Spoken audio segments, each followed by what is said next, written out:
નવા વર્ષને લઈ અને દાહોદમાં ચેકિંગ કરવામાં આવ્યું છે। 31મી ઉજવણી અને નવા વર્ષને લઈ અને હાલ ગણતરીના દિવસો જ્યારે બાકી છે ત્યારે એવામાં મધ્યપ્રદેશ અને રાજસ્થાન બોર્ડર પર આવેલા દાહોદ જિલ્લાની પોલીસ સતર્ક બની છે। બંને રાજ્યોમાંથી આવતા વાહનોની તપાસ માટે 17 ચેકપોસ્ટ ઊભી કરવામાં આવી। બંને રાજ્યોમાંથી આવનાર વિદેશી દારૂ સહિત નશાકારક પદાર્થો હોય છે। 31st અને નવા વર્ષની ઉજવણીને ધ્યાનમાં રાખી ગુજરાતમાં દારૂ સહિતના નશાકારક પદાર્થ ઘુસાડવામાં ન આવે તે માટે ખાસ ચેકપોસ્ટ ઊભી કરવામાં આવી। મધ્યપ્રદેશ ગુજરાતને જોડતી ખંગેલા ચેકપોસ્ટ પર ચુસ્ત પોલીસ બંદોબસ્ત ગોઠવવામાં આવ્યો।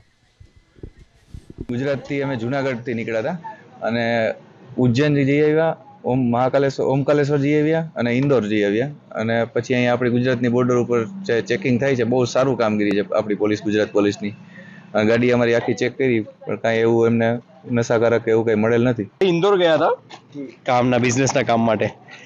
ગાડી ઊભી રાખી છે તો હવે આપણે એમને સહયોગ તો આપવો જ પડશે, બરાબર છે?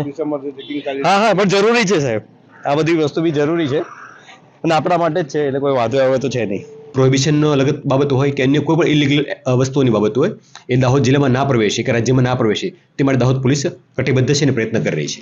સામાન્ય રીતે આ તમામ ચેકપોસ્ટો રાઉન્ડ ધ ક્લોક ચાલતી હોય છે, પરંતુ 31ના અનુસંધાને જે મેજર રસ્તાઓ છે એ સિવાય નાના રસ્તાઓ છે એને પણ કવર કરી શકાય તે માટે એક્સ્ટ્રા ફોર્સિસ બી મળી છે અને SRP જવાનો પણ મળેલા છે। તો તમામ સાથે રાઉન્ડ ધ ક્લોક ચેકિંગ ચાલુમાં છે।